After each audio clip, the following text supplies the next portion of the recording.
Turn to your left. Hanging overhead are blue banners suspended on wires from the ceiling that describe the battlefield action from the Patriot perspective. To listen to the text of these banners, please press pause on your audio player, followed by 303.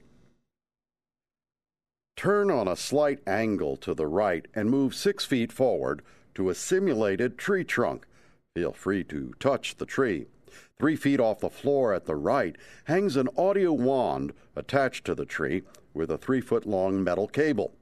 In the middle of the back of the wand, 2 small buttons arranged vertically increase and decrease the volume of an audio program telling the story of Private Andrew Ferguson, a free black man fighting with the Patriots against the British. Retrace your movements back to the Charleville musket panel and move 8 feet to the right past the locked double door on your left. A reproduction of a British 3-pounder cannon sits on the floor on your right. Feel free to examine the cannon with your hands.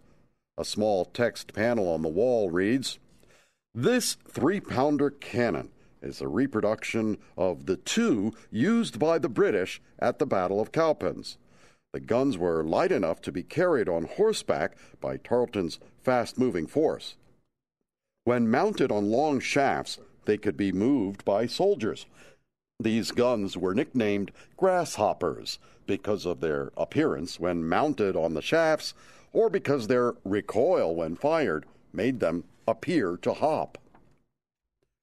Continue along the wall to your right to find a 6-foot-tall by 3-foot-wide tactile exhibit with tools and items used to operate and service the cannon in the field. If you would like to hear a description of these cannon support items, please press pause on your audio player, followed by 304.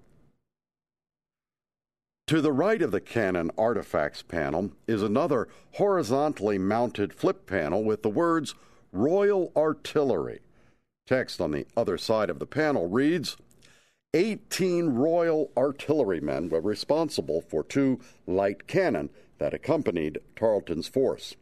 These guns, which may have been captured from the Patriots at the Battle of Camden, helped to boost Tarleton's confidence in confronting Morgan at Cowpens.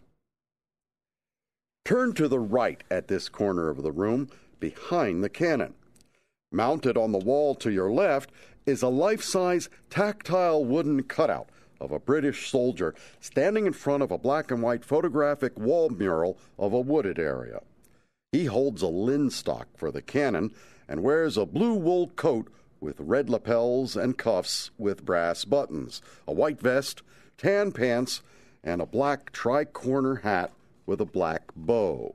He has a 4-foot-long musket slung across his back.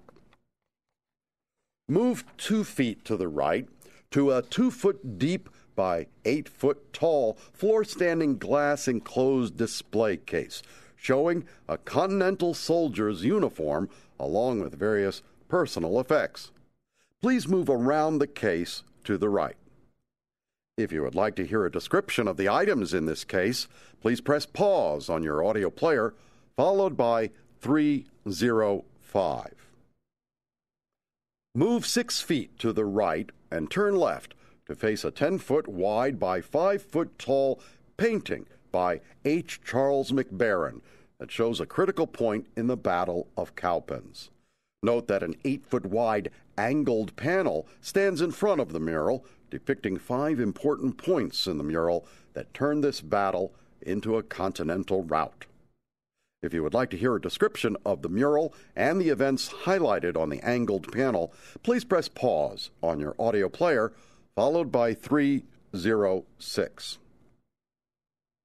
From a position facing the center of the angled panel in front of the mural, turn left and move 10 feet past the floor-standing glass display case on your right and turn left again, 15 feet, to retrace your movements back up the aisle on this side of the museum area to the right of the tree trunk at the back of the 4 curved benches.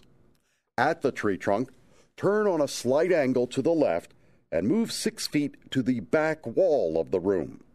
Note that a series of 3-foot-tall, 18-inch deep floor-standing cabinets are set against the base of the back wall, extending 25 feet off to the left. Covering the back wall is a 6-foot-tall by 30-foot-wide panoramic view of the battlefield at Cowpens. On top of the cabinets are several 12-inch high tactile wooden cutouts of Patriot military figures. The tops of 3 blue wooden text panels stick up 4 inches from the top of the low cabinets in front of the cutouts. These are miniature versions of the cutouts you encountered in the lobby.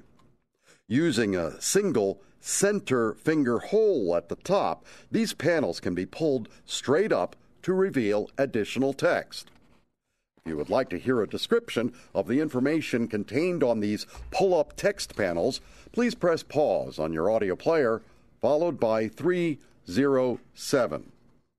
If you choose not to listen to this additional information, continue 10 feet to your left along the back wall cabinets to continue with the British side of the museum.